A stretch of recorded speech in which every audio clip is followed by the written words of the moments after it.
I don't think I need to tell you that the world is full of blog posts and magazine articles and advertisements recommending baby gear must haves and the best baby items of 2018 and reader favorites.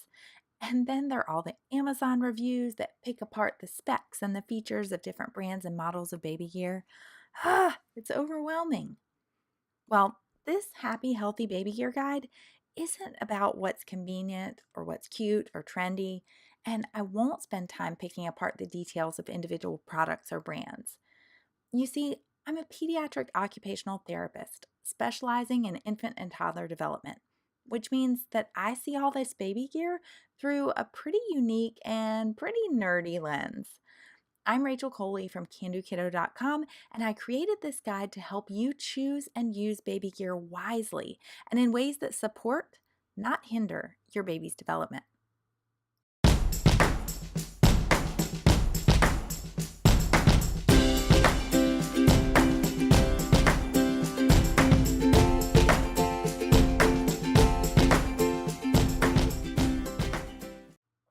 Now, you'd be hard pressed to find a single piece of baby gear that I think will hurt your baby's development if used in moderation. Instead, I'm concerned about what your baby is not working on when they're spending time in gear. And I'm concerned with parents believing the marketing that's telling them that baby gear is how their baby will learn to reach milestones. I want parents like you to know the real story, the beautiful, complex, subtle, amazing story of their baby's development. So let's look at motor development in your baby's first year.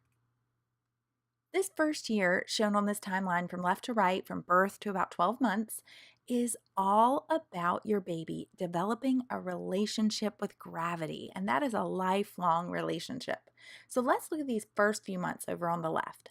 Your baby's developmental work is developing that relationship with gravity in a horizontal plane, so laying down. That can be on the back, on the belly for tummy time, and on the side. Now, they're really stretching out of their womb position, that flex, balled up position from the inside mama's belly, and they're transitioning from their reflexive movements to more intentional movements. So, this all happens horizontally, laying down. All the mini milestones that they meet in these early months, the ones that most parents don't know about, but child development experts and nerds like me go crazy for, they're leading them to rolling, which is really a huge demonstration of new skills, mastering their bodies and gravity in this horizontal position. And those rolling milestones usually happen somewhere in the 4 to 6 month window. So, moving past this sweet little one in her yellow onesie working on rolling and moving towards the middle part of your baby's first year in this 5 to 8 month range is really when we start to see the mini milestones that are leading to sitting and crawling. Now, it's important to note that if we're talking about sitting as functional, independent sitting, this means that your baby is getting in and out of a seated position on his own. This very first vertical milestone of sitting typically happens along the way to crawling. So what'll happen is baby gets into hands and knees and pushes back and over one hip to sit, or baby pushes up to sit from an active side lying pre-crawling position. So this functional independent sitting happens later than what many people think of when they put their baby in sitting. Baby might be staying upright and wobbly when placed in sitting around 5 or 6 months, but they probably aren't getting into and out of sitting on their own until more in the 7 to 9 month range while working on crawling. And that's what you see here with this little guy in the dark long sleeved shirt. So I put that giant pink star there to note the point in this first year that your baby transitions from that horizontal position to vertical on his own terms. You can think of crawling as the last horizontal milestone, and it usually happens right close to this very first vertical milestone of sitting. Baby starts to pull to a stand after he learns to sit and crawl, and he starts to bear weight through his legs and his feet. He's starting to strengthen his lower body and gain balance and coordination, and then he starts to cruise sideways along the furniture. He's starting to stand independently and finally learning to take those first wobbly steps. So that can be as early as 10 months for the go-getters and maybe more like 14 or 15 months for the lollygaggers. So as you look at this timeline, I want you to focus more on the sequence and the progression of milestones than the ages. So now let's take a look at how the baby gear that parents most commonly use and when they use it relates to this developmental sequence. In the first few months, we see babies put in car seat carriers a lot, both in the car and out of it, both while carried around or when used as a stroller seat. So that's your snap and go strollers, your travel system strollers with car seat adapters. And then in this age range, we also see a lot of baby seats. So bouncy seats, vibrating seats, rocker seats. This is your rock and play, your Mamaroo, your Bjorn bouncer, and many, many more. We see infant swings and gliders. We see fluffy lounge pillows and napping pillows. So collectively, I like to call all of these quote unquote baby holding devices, but you can also hear them called baby buckets or containers. And I think a really accurate description from a developmental perspective is what you see here at the bottom. These are pieces of gear that keep baby semi-reclined and confined.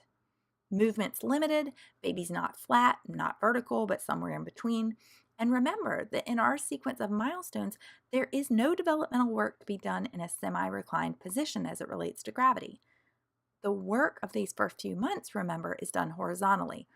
And being confined in gear limits baby's freedom to stretch out of that womb position we talked about and to intentionally move the way that we talked about as the developmental work of these early months from a motor and sensory perspective. Then I'm seeing as early as 8 weeks, but definitely in that 3 to 5 month window, many parents are beginning to put their babies in seats. So this might be your Bumbo, your Fisher Price Sit Me Up seat, high chairs, and others where baby is sitting on his bum. So at this time, when baby's developmental blueprint is calling for working on rolling, and really they're still only midway through their progression of milestones in the horizontal plane, we're starting to put them upright or vertical. Then we have all the gear that puts baby vertical and bearing weight through the legs. So your exercisers, your jumper stations, your doorway jumpers, your rolling walkers. Let's look at what ages babies are typically working in a vertical position with weight bearing through the legs. Usually it happens when babies start to pull to a stand, often in that 8 to 10 month time frame. So in a nutshell, we are using gear to get our babies semi-upright or upright months and months before they'd normally be playing in these positions. And we're reducing the time that they spend doing the developmental work that they're made to do in the horizontal. And I can't help but notice that that last big milestone in the horizontal sequence of development is crawling. And what milestone do we see more and more babies skipping or doing in a non-traditional hands and knees manner? Crawling. So could it be that by jumping ahead to the vertical before baby has completed the horizontal milestones, that maybe we as parents are contributing to this trend? Just some food for thought. Now, I don't want to demonize baby gear. You are not a bad parent for having and using baby gear. I got a Mamaroo for my third baby, and she sits in it almost every evening while we eat dinner.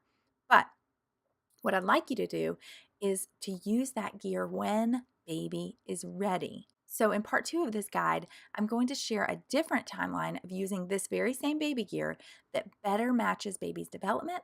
And I want to share another timeline with you of baby gear that's actually developmentally helpful for your kiddo. To access part 2, click the link to access the Happy Healthy Baby Gear Guide. If you found this video helpful or if it made you do a happy dance, please give it a thumbs up and subscribe to my channel by clicking the big red button below. Be sure to check out the description below for loads of helpful links and resources. And use the promo code YouTube for 10% off any CanDoKiddo.com book, online course, or consulting package. Happy playing with your kiddo.